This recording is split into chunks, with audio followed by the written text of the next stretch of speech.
के लिए वो बुआ बन सकती हैं, जो आजाद समाज पार्टी के लिए वो मम्मी क्यों नहीं बन सकती? मम्मी ने बहन यार, बुआ आप माँ क्यों नहीं बन सकती? आप कुछ भी बनाओ। सरकार तानाशाही है और मोदी सरकार बेशरम भी है। इतने सम्मानित लोग यहाँ, भाई जो छात्र है हमारे सम्मानित लोग बैठे हैं, 18-19 दिन हो गए उनको, क्या सरकार को नहीं दिखता? सरकार सच में ये है, तानाशाही रवैया बिल्कुल अपनाया हुआ है। सरकार को कोई फर्क नहीं पड़ता कि देश में छात्र मर जाए, अभी कल की बजाय आज मर जाए। सरकार को फर्क नहीं पड़ता कि देश में बहन बेटियां सुरक्षित है या नहीं है। सरकार को फर्क नहीं पड़ता कि देश के साइंटिस्ट सम्मानित लोग भूख हड़ताल कर रहे हैं तो कल की बजाय आज भूखे मर जाए। सरकार तो चाहती है कि देश का 90% समाज भूखा मर जाए। ना तो इस अभी शिक्षा की बात करे, ना चिकित्सा की बात करे, ना रोजगार की बात करे, सिर्फ मोदी जी की जय जयकार करे।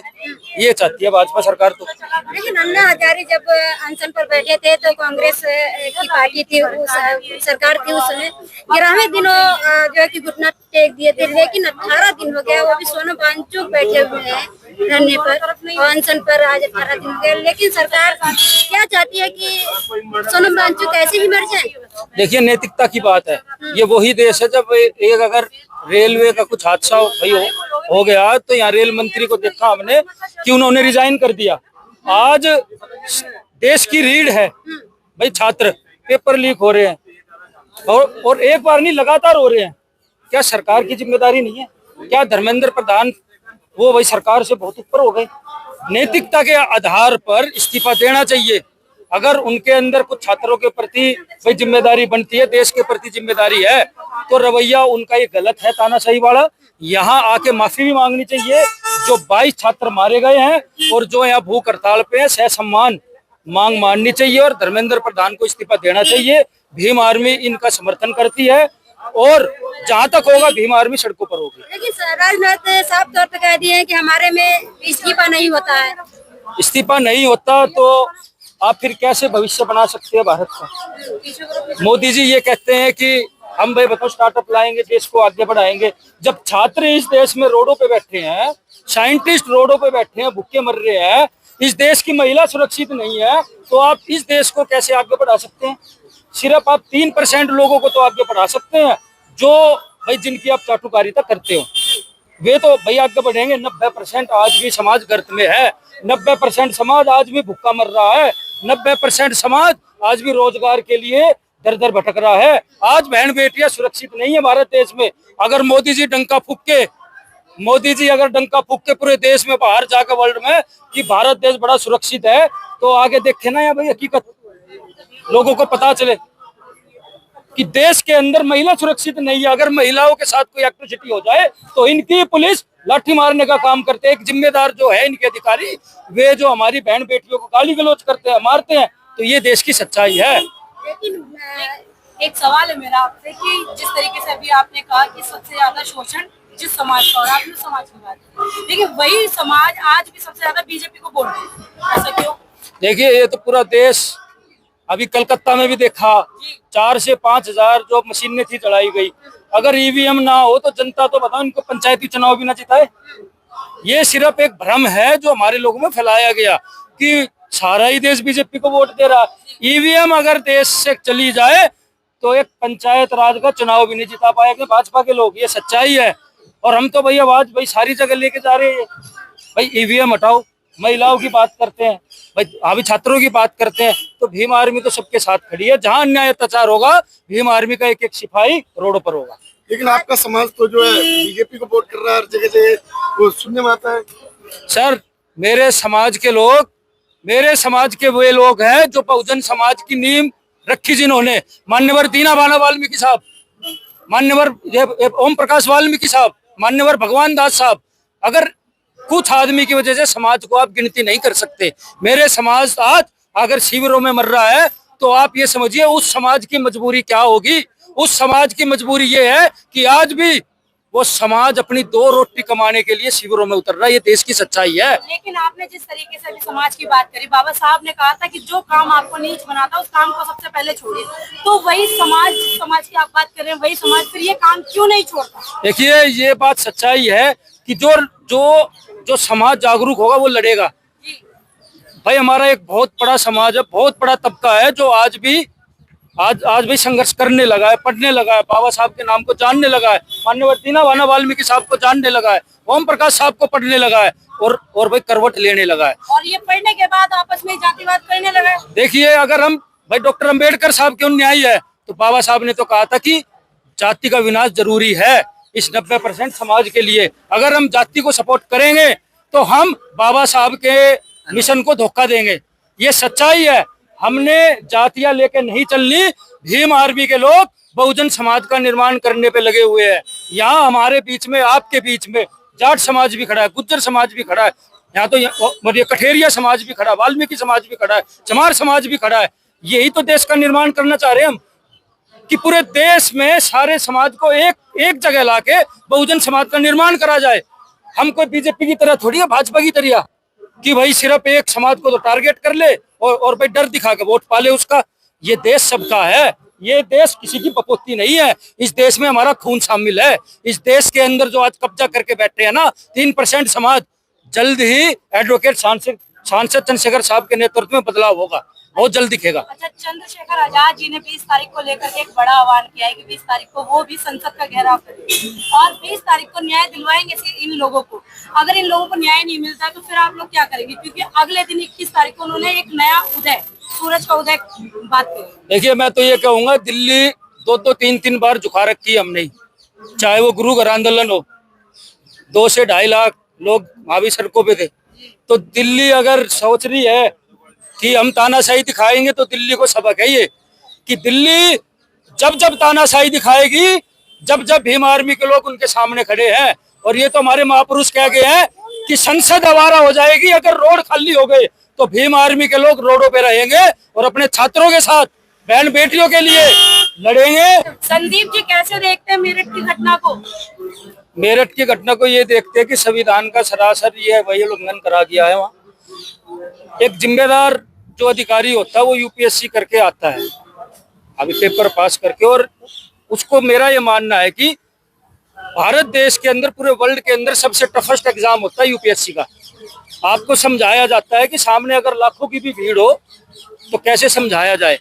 अब नाम अगर भाई पीछे उनके पांडे है तो वे अगर ये समझ बैठे कि मैं तो भाई चुलबुल पांडे हूँ, तो रियल और रियल में तो फर्क होता है। ये कोई मूवी तो चल नहीं रही थी वहाँ। उस पांडे जी की हैसियत दिखाई जाएगी और बहुत जल्द दिखाई जाएगी, और उनकी वर्दी भी जाएगी और वे सजा भी लेंगे इस मामले में। एसएसपी का ऐसा रवैया जो था, जिस तरह से उन्होंने गाली दी, किसानों ने रोड गंदा कर दिया, और रवि गौतम को युवा शक्ति दल के जो राष्ट्रीय अध्यक्ष हैं उनके ऊपर हमला किया गया, मारपीट किया गया, यहाँ तक कि कस्टडी में रहने के बावजूद। कैसे? देखिए, ये मुझे लगता है कि वो एसएसपी की भाषा नहीं थी। ये कोई भाई गुंडा आया वर्दी पहन के और मारना शुरू कर दिया। भाई बहुत से ऐसे अधिकारी है जो वही कंडम कर रहे हैं इस चीज का कि ये तो एसएसपी का रवैया नहीं होता। देखिए, जब आका होता है ना, जो प्रदेश का मुखिया, भाई जब किसी के ऊपर हाथ रख देता कि करो मैं बैठा हूँ यहाँ, तो वो भाई बहुजन समाज को, दलित समाज को क्या समझेगा? और यही इनकी मेंटलिटी है। सामने अगर दलित समाज है तो 2 लाठी फालतू मारो। हमारी छोटी छोटी बच्चियां थी भाई, हमारी बहन बेटियां थी, उनके सामने गाली देना, उनको मारना। और जब आपने भाई अभी गिरफ्तार करके भाई जो जीप में बैठा लिया तो वहां भी आप मार रहे हो। भाई कौन से संविधान पढ़ के आए हो आप? कहाँ लिखा है कि आप ऐसे हाथापाई करोगे? ये जो अधिकारी नहीं था, इसको मैं मानता हूँ कि ये वर्दी में गुंडा था। अगर इसकी पैंट उतार के देखोगे तो नीचे इसका निक्कर खाकी पाएगा। ये आरएसएस का ही है और इसको छोड़ा नहीं जाएगा, बख्शा नहीं जाएगा। ये तो क्या बहन बेटियों को करने के लिए मांग कर रहे हैं? देखिए, ये सच्चाई है। जिस समाज से वे आते हैं ना, वो समाज जागरूक है सर। भाई उनकी मेंटालिटी यही है कि भाई दलित समाज को मारो, बहुजन समाज को मारो और आपको तरक्की मिलती रहेगी। क्या समाज ये अनाथ थोड़ी है? अब जो आएगा मार के चला जाएगा। आज समाज में आज जो है लीडर है चंद्रशेखर भाई जैसे लीडर नहीं भाई, वो भाई है वे हमारे।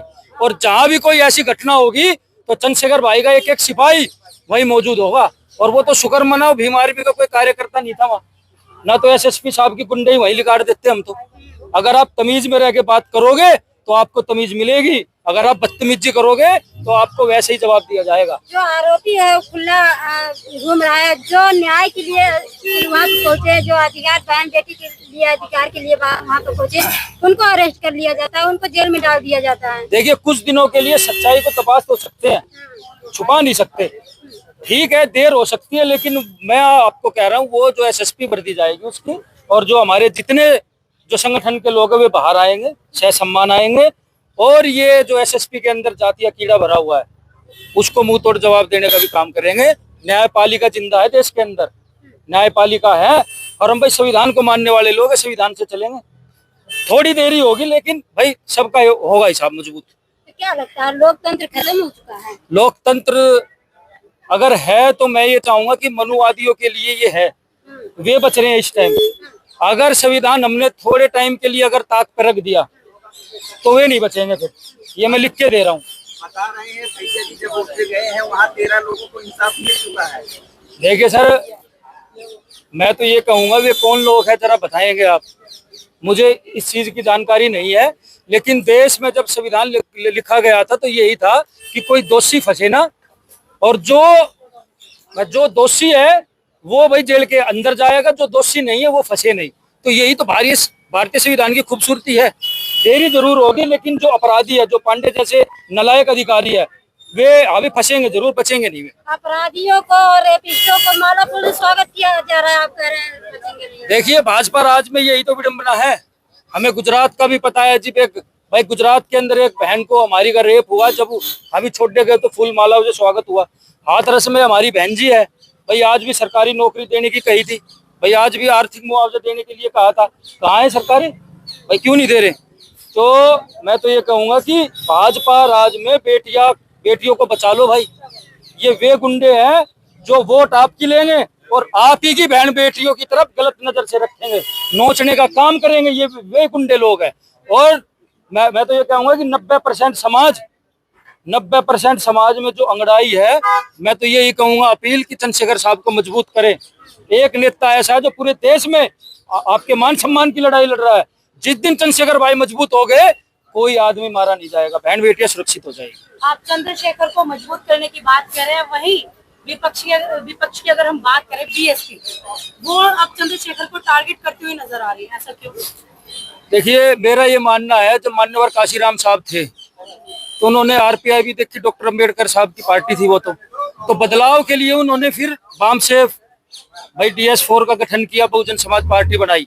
जब घर के बुजुर्ग हो जाते हैं ना लोग, तो कहते हैं भाई मेरा बच्चा जवान हो रहा है, तू भाई घर की भागदौड़ संभाल। लेकिन हमारे बुजुर्ग ऐसे हो गए, अज्ञात ताला कुंजी में ही रखूंगा अपने पास, ये बताओ खुल जा सिम सिम, अभी किसी और के पास चली ना जाए। ये डॉक्टर अम्बेडकर साहब का जो मिशन है ना, बहुजन मूवमेंट की जो विचारधारा है, ये आप कैद करके नहीं रख सकते। आप कितने बुजुर्ग हो गई आपकी बहन जी? देखिए, जो समाज सड़कों पे संघर्ष करेगा ना सर, समाज उसके साथ आएगा। ये समाज जवाब देगा कि उनके सुख दुख में कौन रोडों पे बैठा है। ये समाज जवाब देगा कि जब मेरे घर में कोई हादसा होया था, मेरे साथ कौन खड़ा था, मेरे भाई कंधे पे मैं कहाँ रोऊं जाके। भाई एक तो हमारे बताओ एसी में बैठे हैं, रोने के लिए भी देखना पड़े दरवाजा खुलेगा ना खुलेगा, और एक आदमी आपके साथ लड़ रहा है। तो आप ये बताओ ना, लड़ने वाला साथ है आपके या फिर जो बंद करके बैठे हैं कमरे में वो आपके साथ है? कहीं कोई झगड़ा हो जाता है, कोई केस हो जाता है, वहाँ आप जाओगे, अपने मम्मी पापा बहन को लेके जाओगे? देखिए आगे करोगे बताओ। देखिए, मेरा ये मानना है, आज पूरा समाज चंद्रशेखर साहब का घर है, पूरा समाज परिवार है। अगर घर में कोई हादसा होगा तो चंद्रशेखर भाई तो जाएंगे, लोग बुलाते हैं उनको, लोग ये कहते हैं कि हमें भाई न्याय दिलाएंगे तो हमारे भाई दिलाएंगे, तो चंद्रशेखर भाई को भाई जाना पड़ता है। एक आदमी, सिर्फ एक आदमी पूरे देश में घूम रहा है, क्यों भाई? बुजुर्गों की जो है वैल्यू खत्म कर दी जाएगी। सर, बुजुर्गों की बात ये है कि बुजुर्गों भी तो ये सोचना चाहिए ना, भाई मेरा बेटा जवान है, ले भाई आज तू ये मुखिया बन जा मेरे घर का, हम आपको रास्ता दिखाएंगे, आप लड़ो जहाँ लड़ना है। बुजुर्गों की ये बात होती है। आप ये बताइए, बीजेपी अभी सत्ता में है, जबकि जो है बीजेपी के हिसाब से 75 साल बाद रिटायर हो जाते हैं, और पूरे बीजेपी समाज की जितनी भी 39 पार्टियां हैं, संगठन है, वो बीजेपी को सपोर्ट कर रहे हैं। वो बीजेपी के मुखिया से यानी कि मोदी जी से इस्तीफा नहीं मांग रहे, वो मोदी जी से नहीं कह रहे आप बैठ जाओ हम आएंगे आगे। लेकिन आपका समाज कह रहा है कि जो है बहन जी बैठ जाए और हमारे आगे आएंगे। देखिए सर, सीधी सी बात ये है, आप समझना, जो भी आप ये कह रहे हैं कि बहन जी बैठ जाए या चंद्रशेखर बैठ जाए या नहीं बैठ जाए, जो आज मेरा सगा भाई भी अगर मेरे दुख में खड़ा है ना, तो वो मेरा भाई है, सगा भाई भी। आप ये बताओ, मैं तो बताऊं घर में बैठ बैठ के शोर मचाता रहूंगा कि ये करो वो करो, ये कर रहे वो कर रहे हैं। अरे मेरा जो परिवार है रोडों पे रो रहा है, बिलख रहा है, बहन बेटियां रो रही है, जो भी एट्रोसिटी हो रही है, भाई रोडों पे तो लड़ाई होगी, तो कहाँ होगी लड़ाई? बहन जी रोड पे आ जाए। देखिए, बहन जी ने संघर्ष किया, बहन जी ने संघर्ष किया। मान्यवर काशीराम साहब ने कैसे बनाओगे पीएम? बहन जी तो पीएम की तैयारी कर भाई अरे भाई चंद्रशेखर कैसे बना दोगे? 22% वोट में आधा वोट तो चंद्रशेखर ले जा रहे हैं, आधा वोट बहन जी के पास है, कैसे बनाओगे? ये तो गलतफहमी है कि चंद्रशेखर आजाद जी आधा वोट ले जा रहे हैं। आधा वोट नहीं, पूरा है। लेकिन बहन जी के लिए, संघर्ष के लिए आजाद भाई हैं, और बहन जी को प्रधानमंत्री बनने की तैयारी करनी चाहिए, सीएम की कुर्सी छोड़ देना चाहिए उत्तर प्रदेश की। कैसे आप सीएम बना दो? कैसे भाई? अभी 4 बार उत्तर प्रदेश बहन जी को कैसे पीएम बना देंगे? सीएम कैसे बना देंगे? 4 बार मुख्यमंत्री कैसे बनाया? बहुजन समाज ने 4 बार जब बन गई, जब जो है चंद्रशेखर नहीं थे, या सुनिए, आज अगर चंद्रशेखर जी आ गए, चंद्रशेखर जी अपना वोट वहाँ बांटेंगे और जो है बहन जी की तरफ। ये तो बदनाम करने की साजिश है। ये तो आरएसएस बीजेपी की आप अपने वोट को लेके कैसे बहन जी को बना दोगे प्रधानमंत्री? मुझे एक बात बताइए, जब बहुजन शब्द का प्रयोग गलत तरीके से किया जाएगा, तो जब वो बहुजन रहा ही नहीं, तो आप बहुजन की बात कहाँ से कर रहे हैं? तो फिर क्या पिटना चाह रहे हो, ठुकना चाह रहे हो? कौन पीटेगा? कौन पीटेगा? कौन पीटेगा? कौन पीटेगा? आप जो है, आप किस तरीके से वार्तालाप कर रहे हैं? आप एक पत्रकार हैं, आप किस तरीके से बात कर रहे हैं? आपको बात करने का लिहाजा नहीं है? आपको पता, मैं भी एक पत्रकार हूँ, मैं भी न्यूज 24 अखंड भारत का एक संवाददाता हूँ। मैं कभी किसी से भी किस तरीके से वार्तालाप नहीं कर सकता। समाज को तो आप बांट रहे हैं, आप एक भाई को, एक बहन को अलग तरीके से देख रहे हैं, हम दोनों को एक तरीके से देख रहे हैं। आप लेकर आ रहे हैं, आप कह रहे हैं एकजुट करने की बात करो, एकजुट करने की बात करो। बीएसपी और आजाद समाज पार्टी दोनों सामने, अगर हम बात करें, देखिए बात यहाँ पे पहले मेरा सवाल सुनिए। अभी आपने कहा कि बहन जी सड़कों पर है, बहन जी से पहले काशीराम जी सड़कों पर आए थे। अब सेम वही संघर्ष आजाद समाज पार्टी की अगर हम बात करें, चंद्रशेखर की वही चीजें वो कर रहे हैं। अब वो उनके साथ जुड़ रहे हैं, यहाँ तक कि बुजुर्ग जो बीएसपी में थे वो भी जुड़ रहे हैं। तो आपको दिक्कत क्यों हो रही है? अब चंद्रशेखर के सवाल ये है, एसपी के लिए वो बुआ बन सकती है। मेरी बात सुनिए, जब एसपी के लिए वो बुआ बन सकती हैं, तो आजाद समाज पार्टी के लिए वो मम्मी क्यों नहीं बन सकती? मम्मी ने बहन यार, बुआ आप माँ क्यों नहीं बन सकती? आप कुछ भी बनाओ, आप वो बन नहीं सकती, ये तो कुदरती होती है। आप जो बुआ बान होती है, इधर आइए, कुदरती होती है। ये बताइए, कुदरती की अगर बात